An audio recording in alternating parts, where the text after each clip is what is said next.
Updates చూస్తే phone tapping వ్యవహారం ఇప్పుడు RS Praveen Kumar versus CP Sajjanar అన్నట్లు పరిస్థితి మారిపోయింది.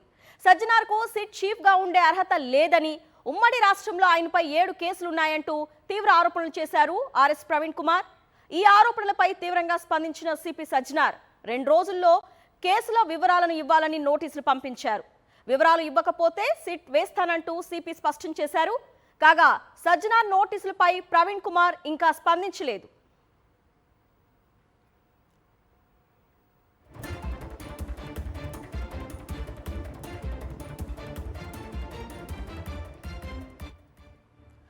సిపి సజ్జనార్ ఆర్ఎస్ ప్రవీణ్ కుమార్ కి ఇచ్చిన నోటీసులపై ఇంకా స్పందించడం లేదు. దీనిపై పూర్తి వివరాలు మా ప్రతినిధి శేఖర్ అందిస్తారు. శేఖర్,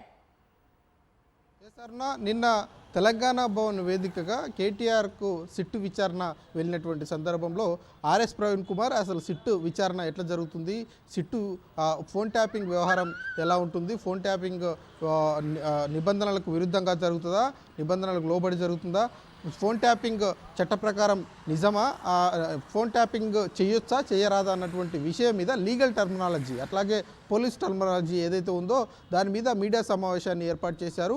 ఆ సందర్భంలో సిట్టుకు చీఫ్గా వ్యవహరిస్తున్నటువంటి సజ్జనార్ మీద ఆర్ఎస్ ప్రవీణ్ కుమార్ కీలకమైనటువంటి ఆరోపణలు చేశారు.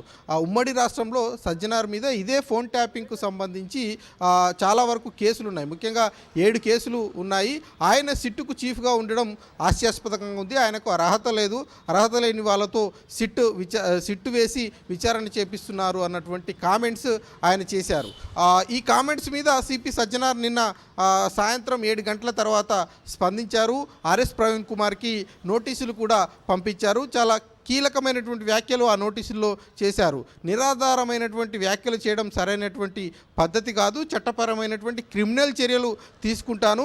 2 రోజుల్లో 7 కేసులు అన్నారు కాబట్టి 7 కేసులు ఎక్కడెక్కడ ఉన్నాయి, ఏ ఏ సందర్భాల్లో ఉన్నాయి, కేసుల యొక్క నెంబర్లు ఏంటి అన్నటువంటి వివరాలన్నింటినీ కూడా ఇవ్వాలి, లేదంటే నీ మీదనే మరొక సిట్టు వేసి విచారణ చేస్తాను అంటూ ఆయన హెచ్చరించారు. అయితే నిన్నటి నుంచి ఇప్పటివరకు ఆర్ఎస్ ప్రవీణ్ కుమార్ అందుబాటులోకి రావట్లేదు.